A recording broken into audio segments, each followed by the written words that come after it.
First Rites, by David Toth. The young priest rounded the corner at 59th Street and hurried down 7th Avenue.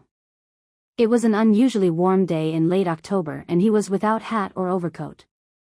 His long-sleeved black shirt and pants were starched and ironed, and his white collar looked as if it had just been taken out of its wrapper. He walked quickly, and his pristine Bible swung playfully with every step. All along the busy Midtown Street, shopkeepers abandoned their counters and held their faces to the sun. The young priest knew which ones were Catholics, because they greeted him with a "Good afternoon, Father," or looked away as if he had caught them in a lie, and he felt ashamed because it made him feel good. Passing St. Patrick's Cathedral, the heavy doors of the church were pushed open, and an old woman made her careful way down the steps. She touched the young priest on the arm and gave him a toothless smile. The priest smiled back, and when he noticed her black armband, he quickened his pace. On 42nd Street, the priest descended the steps to the subway, and even though the station was busy with the holiday crowd, people stepped aside when they saw him coming. When he surfaced in Brooklyn, the sky was perfectly balanced between day and dusk, and the golden light spilled evenly over the street and it turned fiery when it washed over the autumn leaves. The doors of the bars and cafes were propped open, and the bartenders were smoking their last cigarettes in their doorways before starting their shifts. Some of the stools were already occupied, and he supposed that in a few hours most of the bars and clubs would be crowded. The thought filled him with memories of many beer-soaked nights, and he smiled to no one in particular. As he continued toward the river, the bars and shops gave way to warehouses that had been turned into residential lofts. The priest remembered pictures of the neighborhood taken 10 years ago that showed seedy warehouse districts with few people and lots of garbage. Today, the lofts in the same warehouses rented for $4,000 a month, and there was a Starbucks on the corner. That was the final damnation, the priest supposed. He was walking against the tide of a one-way street, and without slowing his stride, he checked the address on his cell phone. Traffic was light and the only passerby was a boy of 10. He stood out, because this was a neighborhood of young residents and most of their children were infants or toddlers. A young woman on a bicycle whizzed past the priest, and he almost yelled after her because she was riding the wrong way on the one-way street. But he did not want to frighten her into a crash and watched her brown hair billow in the warm breeze. There was a basket fixed behind the seat and a small dog sat in it, its nose in the wind. The girl was brave, or careless, and the priest wondered if she was pretty. At the next stop sign she turned around to check on the dog. She was not just pretty, but beautiful, and he felt another kind of longing that made him feel immediately ashamed. She caught his gaze and her face lit up with a smile that showed even teeth. She patted the dog on the head and pedaled on. The streets were narrow and because cars were parked on both sides, it was difficult to see cars approach the intersection. Riding a bicycle in Manhattan was safer, the priest thought, because even though traffic was heavy, you could see cars from a long way off. At the next intersection the boy was walking slightly ahead of the cyclist and for the first time, the priest saw that he was bouncing a tennis ball against the pavement. He would bounce the ball hard and let it arc above his head before catching it. He had the movements of a natural athlete, and he never missed. Then he came abreast a coffee shop with a jack-o'-lantern in its window. The carved pumpkin was unusually large, and the candle that burned in it threw shadows of its jagged teeth against the window. But perhaps what caught the boy's attention was the cigarette that was propped between two teeth, giving the jack-o'-lantern a strangely human look. The boy could not help being transfixed by that image any more than a mosquito could help being drawn to warm blood. As the ball fell, the boy was a split second late. The ball touched his finger and bounced toward the street. The priest tracked the ball and saw that the girl on the bicycle was probably going to hit it. The next traffic light was 10 yards away and she had not slowed down. If anything, she was emboldened by the empty traffic and was cycling at a quicker pace. The priest hoped she would not be frightened by the tennis ball and do anything more than pull hard on her brakes. Then he saw the boy run after the ball, and he felt a sinking in his chest. With 2 quick strides, the boy was in the street, looking neither left nor right, but locked completely on his target. "Heads up," the priest yelled, and with relief saw the girl make a sharp swerve. The movement caught the boy's attention and he stopped dead in his tracks, narrowly missing the turning handlebars. The priest noticed he had been holding his breath and he let out a sigh of relief. The girl kept riding, letting the momentum carry her back toward the middle of the street. When it was all over, and for long years after, the priest wondered if it would have made a difference if she had come to a full stop. She pedaled on, the edges of her hair filtering the falling sun. Beyond her, the East River was bathed in orange, and it looked clean and inviting. A strange stillness hung in the air, or perhaps he imagined it afterwards, the way any life-defining moment takes on the air of the melodramatic once it's over. Still, he would wonder into old age how he could not have heard the car before, when it came barreling over the corner at 40 miles an hour.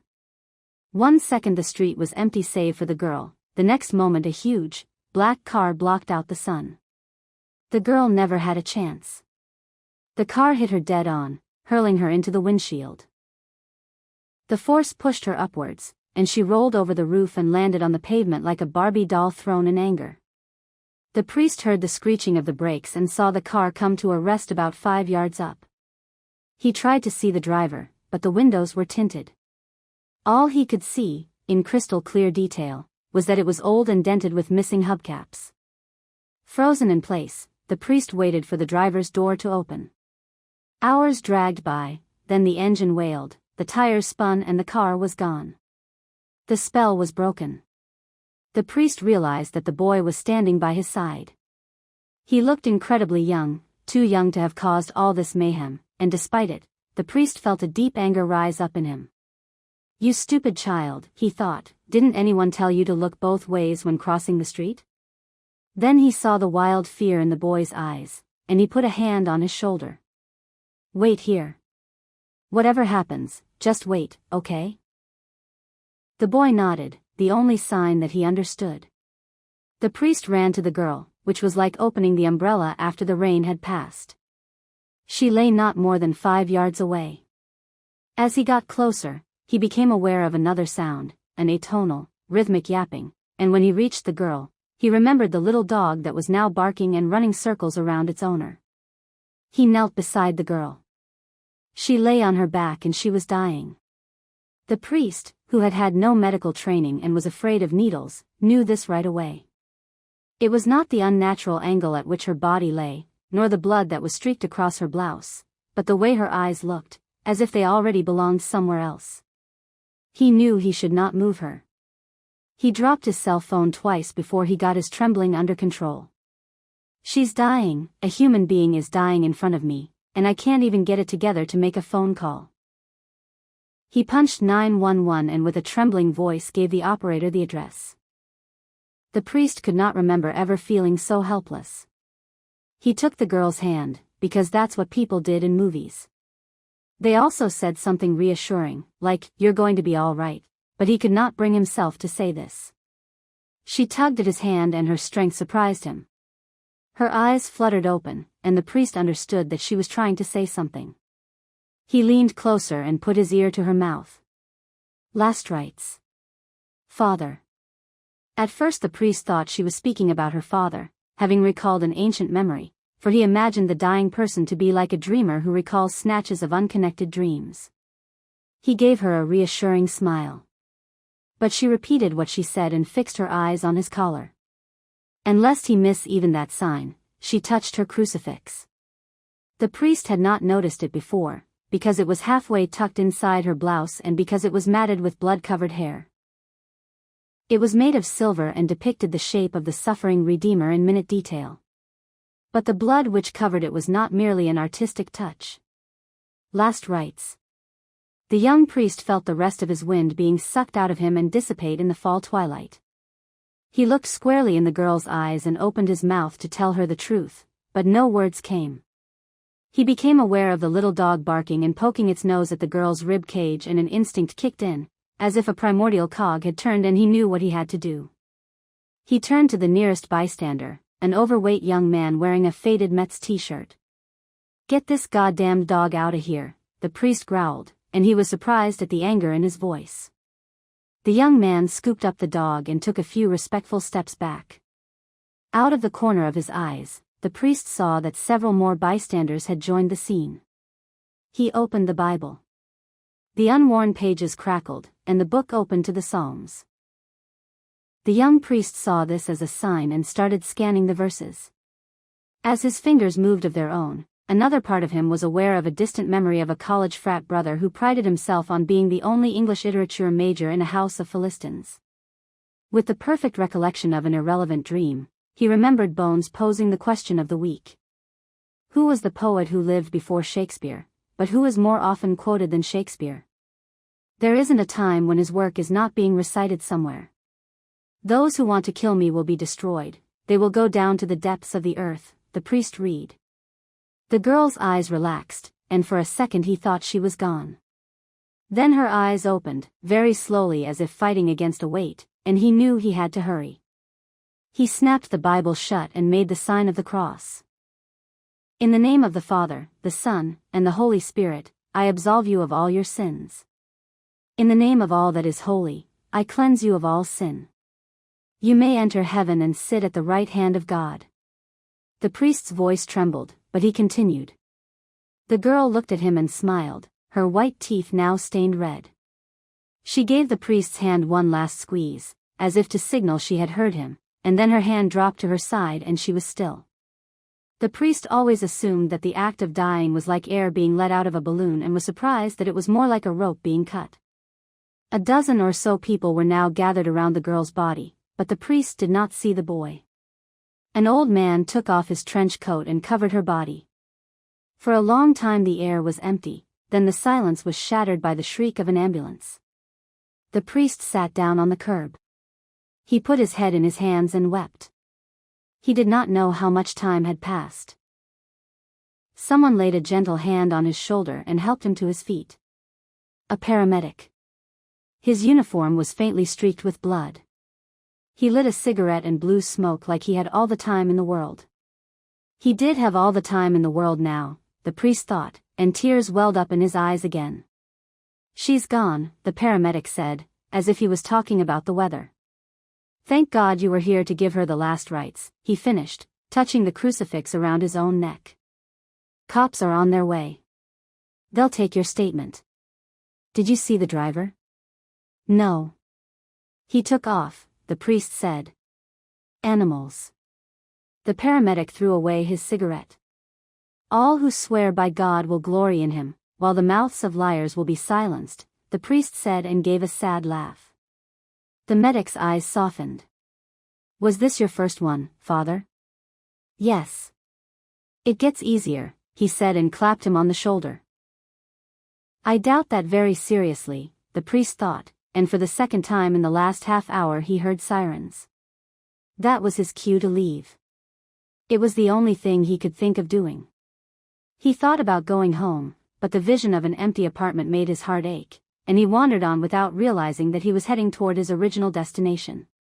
The most famous poet in the world? King David, Bones would confide in a hushed tone after his frat brothers threatened him with bodily harm if he didn't reveal the answer. He wrote the first 49 Psalms, and his work is recited in churches all over the world. On a street facing the river, the priest stepped to the doorway of a warehouse and rang the buzzer. The only thing that spoke of urban renewal was the modern buzzer with an LCD screen attached to it. The screen blinked once, and the priest knew that someone was looking at him from above, and he wondered if he looked as bad as he felt. But the buzzer sounded and he was allowed to push the door open. He climbed the steps with trembling legs. The door of apartment 5E was ajar.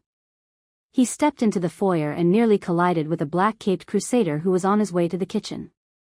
The superhero mumbled an apology and gave him the sideways glance and a thumbs up. Through the narrow doorway of the kitchen, the priest could see the Phantom of the Opera conversing with Richard Nixon. The priest mixed himself a gin and tonic at the table that was stacked with bottles, plastic cups, and a bucket of ice. An angel glided into the room. Holy shit, Peter. You ought to win a prize for most realistic costume. Happy Halloween. She kissed him on the lips, and when Peter put his arms around her, he could feel her paper wings.